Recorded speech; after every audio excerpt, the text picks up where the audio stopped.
Asia के सभी देश 21वीं सदी एशिया की बने, हर देश अपना योगदान देने के लिए भरसक प्रयास कर रहा है। एक देश एशिया में ऐसा है जो 21वीं सदी एशिया की न बने, पूरा एशिया रक्त रंजित हो, पूरा एशिया आतंकवाद की चपेट में आ जाए, खून खराबा हो, निर्दोष लोग मौत के घाट उतार दिए जाए, उसके षड्यंत्र करने में पूरी तरह लगा हुआ है।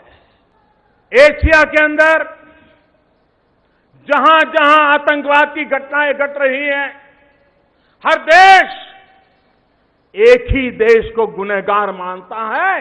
सवाल सिर्फ भारत का नहीं है, यही एक देश है जो चारों तरफ आतंकवाद को एक्सपोर्ट करने में लगा हुआ है।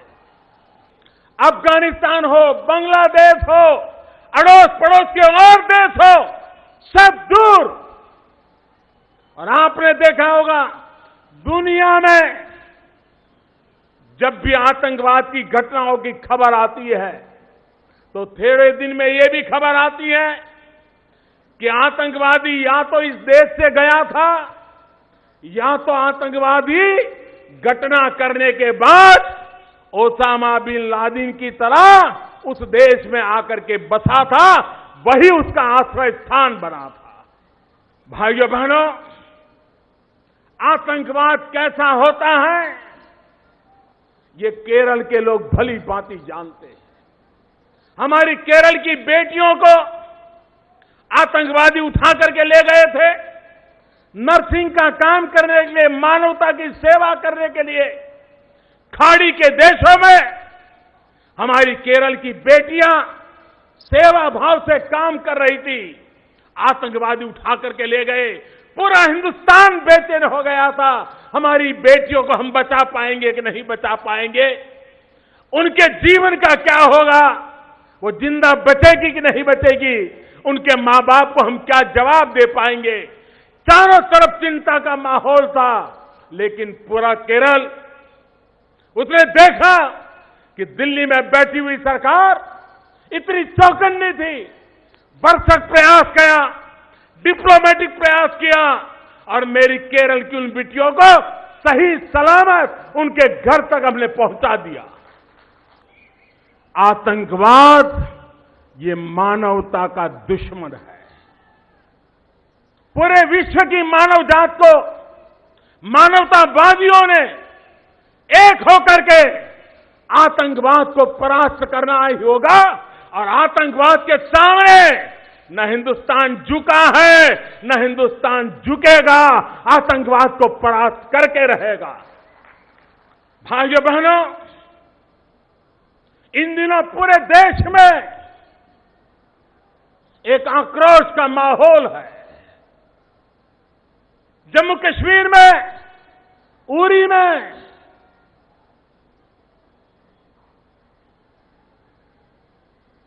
हमारे पड़ोसी देश ने जो एक्सपोर्ट किए हुए टेररिस्टों ने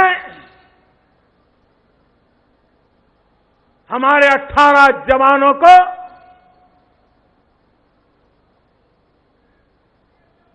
बलिदान होना पड़ा। आतंकवादी कान खोल के सुन ले, यह देश इस बात को कभी भूलने वाला नहीं है। मेरे प्यारे भाइयों बहनों, पिछले कुछ महीनों में 17 बार ये पड़ोसी देश ने जो टेररिस्ट एक्सपोर्ट किए थे, 17 बार अलग अलग गुट, कभी 4 की संख्या में, कभी 6 की संख्या में, सीमा पार करके इन फिदायिन हमलावरों ने इसको तहस नहस देश को करने का प्रयास किया। लेकिन हमारी सेना, जाबाज सेना ने पिछले कुछ ही महीनों में इन 17 प्रयासों को विफल किया। लाइन ऑफ कंट्रोल के पास ही इन फिदायीन हमलावरों को मौत के घाट उतार दिया। पिछले कई वर्षों में इतने कम समय में सबसे ज्यादा 110 से भी ज्यादा आतंकवादियों को हमारी सेना के जवानों ने मौत के घाट उतार दिया। इन संभवित 17 भयंकर घटनाओं से देश को बचाने का महान काम हमारे देश के जांबाज जवानों ने किया, सुरक्षा बलों ने किया, सीना तान करके लड़ाइयां लड़ी और देश के सामान्य मानवी को रक्षा देने के लिए वो लड़ते रहे। वे सदा सर्वदा जागते रहे और हमें 125 करोड़ देशवासियों को हमारी सेना पर नाज है, हमारी सेना पर हमें गर्व है, उनकी वीरता पे गर्व है, उनके पराक्रम पे गर्व है, उनके बलिदान की गाथाओं पर गर्व है। आप कल्पना कर सकते हैं, पड़ोसी देश एक घटना में सफल हुआ और हमारे 18 वीरों को बलि होना पड़ा। अगर इन 17 घटनाओं में अगर वो सफल हुए होते तो देश को कितना तबाह कर देते, इसका आप अंदाज कर सकते हो। मेरे प्यारे देशवासियों, हमारे सेना के जवान, हमारे सुरक्षा बलों के जवान, चाहे बीएसएफ हो, चाहे सीआरपीएफ हो, चाहे जम्मू कश्मीर की पुलिस हो, चाहे नॉर्थ ईस्ट की पुलिस हो, जितने भी हमारे सुरक्षा बल के जवान हैं, वो इस लड़ाई को जीतते चले गए हैं। इसका कारण सिर्फ शस्त्र नहीं होते हैं। जवानों के लिए शस्त्र तो एक खिलौना होता है, लेकिन जवानों की शक्ति देश का मनोबल होता है।